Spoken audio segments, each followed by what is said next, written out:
L'arrêt du développement de l'émulateur Citra a donné naissance à de nouvelles alternatives comme l'émulateur Lime 3DS. Lime 3DS est la suite directe de Citra. Dans ce tutoriel, je vais vous montrer comment installer l'émulateur et le configurer et ajouter le menu Home et lancer vos jeux.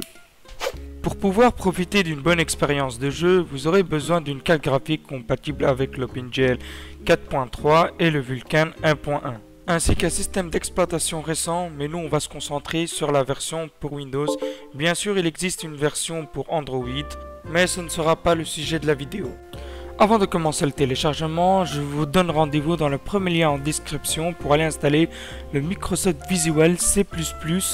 Comme ça, vous n'aurez aucun problème au lancement de l'émulateur.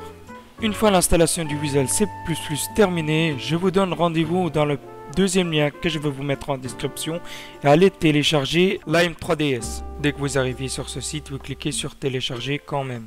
Puis vous patientez que le téléchargement se termine. Une fois le téléchargement terminé, ce que vous allez faire, c'est extraire l'archive. Une fois l'extraction terminée, vous allez voir 3 nouveaux fichiers. Nous, ce qui va nous intéresser, c'est la version pour Windows. On va tout simplement extraire la version pour Windows et puis cliquer sur l'application Lime 3DS. Au premier démarrage, l'émulateur va vous demander où vous voulez stocker vos ROMs. Je vous conseille de créer un dossier dédié à vos ROMs pour vous organiser plus facilement.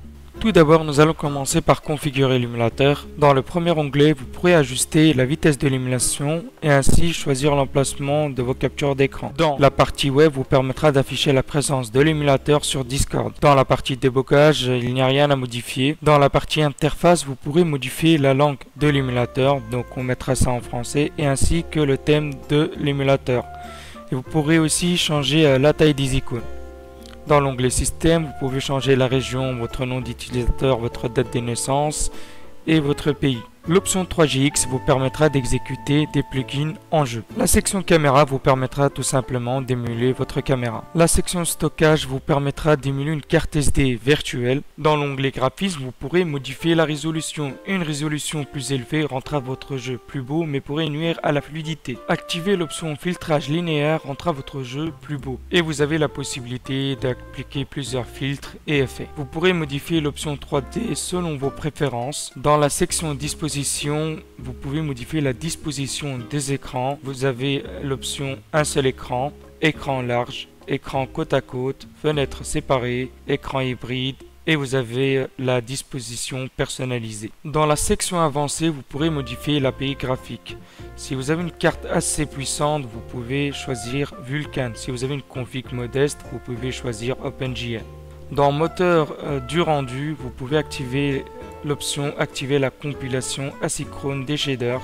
C'est ce qui va vous permettre d'avoir aucun problème au lancement. Dans l'option avancée, il n'y a rien à modifier. Dans la section audio, vous pourrez modifier les paramètres audio si vous rencontrez un problème de son. L'onglet contrôle vous permettra de brancher un contrôleur ou une manette et vous pourrez mapper les touches. Bien sûr, il existe aussi l'option clavier si vous préférez l'option clavier. Passons maintenant à l'ajout du menu Home. Vous allez vous rendre dans l'option Installer un CIA et sélectionner les CIA que vous aurez téléchargé au préalable.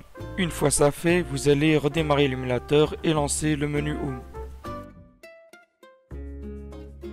Je tiens à préciser que le menu Home ne fonctionne pas comme une vraie 3DS. Bon, passons maintenant au test du jeu. Donc pour ce test, on va prendre Tomodachi Live pour voir si les Mi sont corrompus, oui ou non. Ah bah les Mi fonctionnent correctement, il n'y a aucun problème.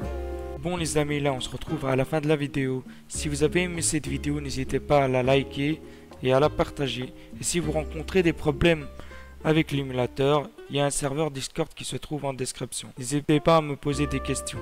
Et c'était Anas, ciao.